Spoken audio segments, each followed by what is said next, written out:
पूजे सरांनी काय परिस्थिती आहे आणि सध्या काय सर आमच्या गावची बिकट परिस्थिती होती। या परिस्थितीमध्ये शिवपूजे सरांनी आणि त्यांच्या टीमनी आमच्या गावाला अन्नदान हे एवढं पद्धतशीर आणि एकदम छान पद्धतीने केलेले आहेत। आतापर्यंत कुठल्याच यांनी सोयीसुविधा एवढी 5 दिवसापर्यंत कोणी दिली नाही। हे कंटिन्यू आज 5वा दिवस आहे त्यांचा। आज बैल पोळा असल्यामुळे त्यांनी आज पोळ्याचं पण पोळीचं पण पुरणपोळीचं जेवणाचं पण सोय केलेली आहे। तरी त्यांचे खूप खूप आभार मानतो आम्ही। शासनाची काय मदत शासनाची कुठलीच काही मदत नाही आम्हाला। असेच ट्रस्टवाले म्हणा किंवा प्रायव्हेट कोणी पाहुणे म्हणा हे लोक मदत केलेत आम्हाला आणि दुसरं कोणीही मदत केलं नाही आम्हाला।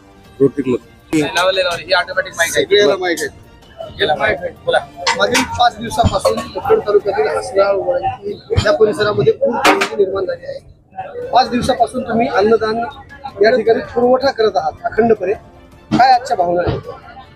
मला माझा इथं हसनाचा माझा लहानपणापासून मित्र आहे शंकर शिंदे म्हणून, त्याचा मला फोन आला सोमवारी की आमचं गाव पूर्ण पाण्यात आहे आणि आम्ही खूप बेघर आणि उपाशी आहोत।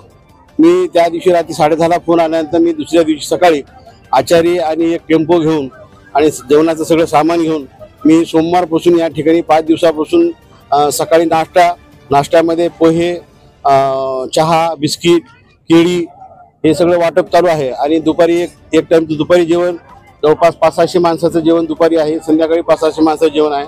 असं निरंतर 5 दिवसापासून चालू आहे आणि याच्यामध्ये खूप जणांचा हात आहे। मी फक्त करत आहे आणि ही सेवा देण्यासाठी मी आज 5 दिवसापासून येत आहे। ते फक्त या लोकांच्या भावना पाहून किंवा या लोकांची परिस्थिती पाहून मी आज कंटिन्यू 5 दिवसापासून इथं जेवणासाठी सगळ्यांना माझ्या परीने जेवढं होईल तेवढं शक्य मी प्रयत्न करत आहे।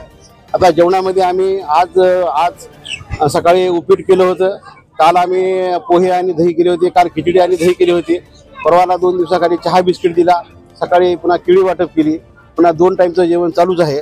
आणि आज पोळा असल्यामुळं इथल्या महिलांना 2-4 दिवसापासून आणि इथल्या माणसांना रोज खिचडी हे खाऊन कंटाळून गेल्यामुळं आज पुरणपोळीचं जेवण त्याच्यामध्ये आज आम्ही देणार आहोत आणि त्याच्यामध्ये आमच्या मुखेडचे गणाचार्य मठाचे संस्थेचे महाराज यांचं पण सहकार्य लाभलेलं आहे आणि Rotary club Mukhed, Rotary club Nanded, Rotary club Nanded Nandigram, Aurangabad, Latur, Rotary club Latur, पुन्हा Rotary club Udgir, Rotary club Killari यांच्याकडून सुद्धा किट, धान्याचे वाटप, ब्लँकेट रोटरी क्लब तर्फे सुद्धा आलेला आहे।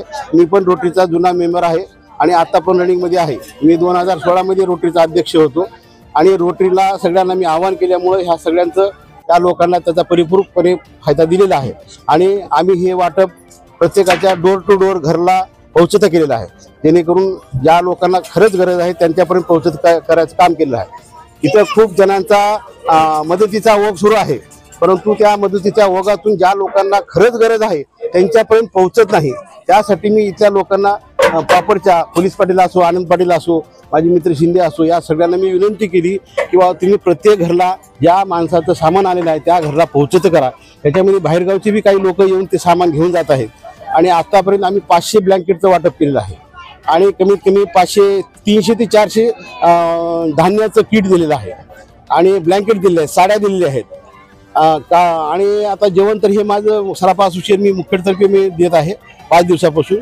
त्याच्यामध्ये बऱ्याच जणांचा हात आहे, आता तो हात पाठीमागचा आहे, फक्त प्रत्यक्ष नसेल तरी, परंतु जो बी काही खर्च होत आहे तो माझ्यातर्फे मी पुढे नेत आहे आणि आज 5 दिवसापासून चालू आहे। आज शेवटचा दिवस असल्यामुळं पोळा या सर्वांना महिलांना पुरणपोळीचं जेवण आहे आणि आज सकाळी आम्ही उपीट दिलेलं आहे। आता अजून पुन्हा खिचडीचं नियोजन केलं आहे, कारण अजून खूप लोकांना जेवणाची अपेक्षा आहे, त्याच्यामुळे अजून डबल खिचडीचं नियोजन केलं आहे आणि आम्ही कुठलंही साहित्य आज गरिबाचं असं पुढं पाण्यामध्ये गेले त्या लोकांना काहीतरी द्यावं अशी आमची काही भावना नव्हती, म्हणून आम्ही चांगल्या क्वालिटीचं आचारी लावून स्वतः स्वयंपाक करून इथं येऊन सगळ्यांना वाटप करत आहोत आणि या लोकांचं खूप सहकार्य लाभलेलं आहे। आम्हाला कुठल्याही गोष्टीचा त्रास नाही, आमच्याकडून पाणी, बिस्किट, चहा, जेवण या पद्धतीनं निरंतर 5 दिवसापासून चालू आहे।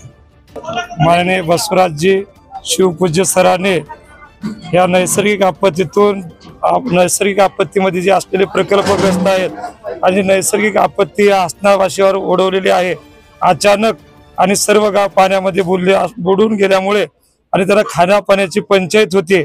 अंगाला पुरेसं वस्त्र, नसल्यामुळे किंवा राहण्यासाठी शेत नसल्यामुळे किंवा जे काही जीवन उपयोगी वस्तू नसल्यामुळे त्यांचं हाल अपेष्टा होत होते आणि हे हाल अपेष्टा त्यांच्या लक्षात आलं आणि लक्षात आल्यानंतर प्रथम ते आणि शिवपूज्य सरांनी या ठिकाणी आणि जे आवश्यक आहे ज्याच्यामुळे माणूस जगतो असं म्हणजे अन्नछत्र या ठिकाणी 5 दिवसापासून या ठिकाणी चालवत आहेत आणि सकाळी उठल्यापासून आणि या ठिकाणी त्यांचं आणि तो मेनू आहे सकाळी उठल्यानंतर चहा नंतर सकाळी उठल्यानंतर चहा बिस्किट आणि नंतर नाश्ता दुपारी जेवण आणि संध्याकाळी जेवण अशा नुकतंच विरोधी पक्षनेते अंबादास दानवे या ठिकाणी येऊन गेले, काय आश्वासन दिले इथल्या या ठिकाणी विरोधी पक्षनेते रावसाहेब दानवे साहेब आलेले होते आणि आल्यानंतर जे आमचे काही मागण्या आहेत आणि आम्ही मागण्या त्यांच्याकडे सांगितलो, त्यांना आमची मागण्या कळवलो. त्यांनी सांगितलं तुमच्या मागण्यावर विचार होईल. महत्वाची मागण्या म्हणजे या ठिकाणी अनेक प्रश्न आहेत, म्हणजे पुरेसं या ठिकाणी राहण्यासाठी घर उपलब्ध नाही लोकांना, बरेच लोकांना या ठिकाणी प्लॉट भेटलेला नाही आणि बरेच लोकांना पैसे सुद्धा भेटले नाहीत. अनेक अडचणी आहेत आणि इथून गावातून उठण्यासाठी या ठिकाणी भत्ता सुद्धा या ठिकाणी देण्यात आलेला नाही. भत्ता न दिल्यामुळे आणि गोरगरीब लोक गावातून उठलेले नसल्यामुळे आणि या ठिकाणी इथं हाल अपेष्टा झालेल्या शासनाचं या ठिकाणी दुर्लक्ष आहे. विद्यमान आमदार तुषार राठोड यांनी भेट दिली त्या गावाला आणि काय मदतीचं त्यांनी सांगितलेलं आहे? या ठिकाणी मुखेड तालुक्याचे आमदार साहेब या ठिकाणी भेट दिलेले आहेत. भेट देऊन आणि भेट दिल्यानंतर इथली सगळी परिस्थितीची आणि पाहणी केलेली आहे. परिस्थिती पाहणी केल्यानंतर आणि मृत व्यक्तीला आणि या ठिकाणी निधी आणि जाहीर केलेला आहे आणि त्यांच्या वतीने जे होईल आणि ते देण्याचा त्या ठिकाणी ते प्रयत्न करत आहेत. आणि साहेब या ठिकाणी येऊन आणि सगळी पाहणी वगैरे केली आहेत. या ठिकाणी शासनाचे या ठिकाणी बरेच अधिकारी मंडळी या ठिकाणी आलेले आहेत आणि या ठिकाणी टेंट वगैरे मारून या ठिकाणी सगळं या प्रकल्पग्रस्ताची सोय केलेली आहे. ना पाण्याची सोय नाही, ना लाईटची सोय नाही, कसलीच सोय नाही, अजूनही आहे. आज काय ते बाबा हे झालं घडलं आणि तिथं गेल्या आज आपल्या तिथं ना तिथं सोय नाहीये, पाण्याची नाहीये, लाईटची नाहीये, कुठली टँकरनं पाणी दिलं जातं या विचारानं आम्ही तर थांबल्या होत्या. पण हे सर्व आणि प्रश्न हा नाहीये की त्यांनी आपल्याकडे व्हिडिओ अवेलेबल आहे त्याच्यामध्ये क्लिअर कट सांगण्यात आलंय की 30% पाणी येईल. 30% म्हणजे आमची ही खून इथे खून केलेली आहे, मॅक्झिमम इथपर्यंत येईल. आम्ही पूर्णपणे विश्वास ठेवून या सगळ्या गोष्टी केल्या आणि पुनर्वास आज सुद्धा बऱ्याच जणांचे पैसे शेतीचे म्हणा किंवा याचे त्याचे पडले गेले नाहीत. त्याच्यामुळे हा सगळा विषय झाला आणि आम्हाला कोणत्या प्रकारची माहिती देण्यात आली, कुठलेच पैसे नाहीत. कोणाला जबाबदार धरायचं या जबाबाला खरं सांगायला गेलं तर संपूर्ण प्रशासन म्हणजे तिडके नाही, तिडके तर आहेच आहे. तिडके हा फेस होता, त्याच्यासोबत खालून वरीपर्यंत म्हणजे मंत्री साहेब जे काही डिपार्टमेंटचे मंत्री साहेब तिथपर्यंत सगळ्या गोष्टी ह्या जिम्मेदार आहेत. जोपर्यंत वरून ऑर्डर येणार आहे तोपर्यंत त्याचा खालचं काम करणं आहे, त्याचा खालचं काम करणं जो म्हणजे जिल्हाधिकारी असेल किंवा कोणी असेल, संपूर्ण मंत्र्यापासून ते शेवटच्या एम्प्लॉई पर्यंत सगळे लोक, प्रशासकीय लोकांना आणि राजकीय लोकांना पण. राजकीय लोक ज्या सिंपल आहे, ज्या उद्घाटनला गळभरणीच्या कार्यक्रमाला जे जे डिपार्टमेंटची लोक अवेलेबल होते ते सगळे. आज 5वा दिवस आहे, महाराष्ट्र शासनाकडून काय मदत मिळाली इथल्या पूरग्रस्त? काहीच मदत बघा सिंपल आहे. मदत म्हणजे खरं सांगायला तर फक्त पाण्याचे टँकर दिसत आहेत, त्यांच्याकडून जी मदत भेटते ते खाणं वगैरे एनजीओ आणून देते. पण प्रश्न हा आहे की किती दिवस चालेल हे, किती दिवस आम्ही पाणी त्यांचं पिणार, गव्हर्नमेंटचं पाणी पिणार, खाणार एखाद्या एनजीओचं, किती दिवस चालणार आहे? चालू रनिंगचे आमदार इथे येऊन मदत केली तुम्हाला? हे आल्या त्यांनी त्यांची व्यथा मांडली आहे आणि ते समोर प्रोसेसिंगला वाटला होतो म्हणून सांगितले. आता त्यांची व्यथा काय, तुमच्या व्यथा शासनामध्ये सिंपल आहे. व्यथा मांडले आम्ही सर्व सिस्टीमला जिम्मेदार ठेवतो, त्याच्यामध्ये आमदार साहेब पण आहेत, आमच्या तालुक्याचे ते मायबाप आहेत. त्यांनी या सगळ्या प्रोसेसमध्ये त्यांना त्यांचं नॉलेज होतं, तरी त्यांनी आमच्या सर्व प्रश्नांना काही योग्य ते न्याय दिला नाही. आता बघू त्याच्यानंतर पुढे काय होते. इथं गावात पाणी आलं, सगळे मुर्द्याची तेवढी न्याय केले, हाय ते गेले ते दुसरं काय करणार? इथं पसऱ्याला वास उठला, सगळं काय करणार? आता प्रश्न असा आहे, हे पर्सन झालं तर 3 दिवसाला आले. आता यांचे सगळं घर उठून गेले, घर पडून गेले, सामान गेला. आता यांनी पुढचं कसं करायचं? आणून दिलं म्हणजे कपडा कुर्ता लिहिला मी त्यांच्या घरामधला काय काढता येईना, त्याची बाई 3 दिवस झाला राहते. फक्त या दोघांमुळे हरकत नव्हता. त्याला फक्त जाणं म्हणजे तळ्याचा तिडक्या आणि आमदार आहे ना पोलीसला आम्ही हसायचं काम बंद केला. त्याला जाणं म्हणजे पोलीस फोर्स लावून काम हसायचं कोणी येऊ नये म्हणून काम चालू केलं. सर हे ना सगळा आणि सगळ्यात महत्वाचं याला सगळ्यात जास्त विरोध हसनाचा होता, कारण आम्हाला माहित होतं की आमच्या गावाला याचा पूर्ण फटका बसणार आहे. याचं सत्यानाश होत लागेल तरच आम्ही सर आम्ही इथेही घातलं तर हरकत नाही. आम्ही हे नाही पण झालं आमचं काही नाही रिकामी आणल्या तर खावल्यानंतर सर 3 दिवस सोयरे आणला कुर्ता बदलला म्हणजे का अंगावर कपडा नव्हता चटी नव्हती काय कर तू वनवास फक्त दिला आम्हाला राठोड आणि यानं तुझ्या यानं केलं सर इजरायल हे दोघांचं आम्हाला कुठेही नव्हतं काही करा मारू नका ह्याच्यामुळे हे गलं सगळं आमचं. आणि हे जे काय म्हणतात नैसर्गिक आपत्ती ढगफुटी हे सगळे म्हणजे एक प्रकारे भूलताप आहे. आजपर्यंत आमच्या गावाला एवढे सगळे अण्णा एक मिनिट एवढे पुढे कोणी एवढे मग त्यानं जाण भोजन केलं सर आम्हाला. अण्णा एक मिनिट विषय काय आहे की सगळी मीडिया इकडे तिकडे त्यांनी पसरवलं की ढगफुटी झाली, पाणी आलं, जास्त पाणी आलं, कमी पाणी आलं, काय असेल ते.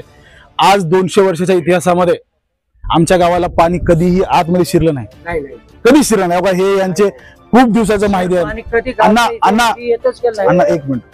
तर विषय काय आहे की आजच पाणी का आलं. आज आम्हाला माहित आहे की एवढा मोठा पाऊस नव्हता, ह्याच्यापेक्षा मोठे मोठे पाऊस आम्ही बघितलेत. आम्ही आमच्या आई वडिलांनी आमच्या आजोबांनी बघितलेत आणि त्याच विश्वासावर आम्ही इथं होतो. आम्हाला धोका फक्त आणि फक्त राजकीय प्रशासकीय लोकांमुळे झाला की त्यांच्यावर आम्ही विश्वास ठेवला म्हणून. एक मिनिट पूर्ण ऐका इकडे तू इकडे. प्रशासनाकडून तुम्हाला सतर्कतेचा इशारा देण्यात आला होता, तुमच्या घराच्या मोबदला तुम्हाला देण्यात आला होता असं सांगितलं अधिकाऱ्यांनी. नाही ना आम्हाला कुठलंच काही दिलं गेलेलं नाही. आणि एक मिनिट घराचा मावेचा भेटला, एक जण घराचा मावेचा भेटलाय 369 दिले प्रत्येकी माणसाला. शेतीचा मावेचा कुठल्याही पद्धतीनं अजून सर्व पूर्ण पडला नाहीये, अजून बऱ्याच जणांचा पेंडिंग आहे. आणि त्याच्यानंतर त्यांनी सांगितलं होतं की 30% पाणी कोणणार किंवा 30% पाणी कोणणार आणि 30%ची खूट इथल्या बाजूला आहे, इथं बाजूला आहे. त्यांनी येऊन सर्वे करून त्या फुटाची नोंदणी करून दिली होती. मग त्याच्यानंतर या आजूबाजूची लोक तर कोणी थांबलं नव्हतं, थांबलं नव्हतं, थांबली होती तर वरची लोक का थांबली होती तर आम्हाला घर पसारा पैसा भेटला नव्हता. त्याच्यानंतर आम्हाला जे काही आमच्या अडचणी होत्या शेतीचे ह्याचे त्याचे कागदपत्राची पडताळणी कमी आहे, हे कमी आहे, ते कमी आहे, पेंडिंग पाडलं गेलं आणि आम्हाला घर पसारा उचलायचे पैसे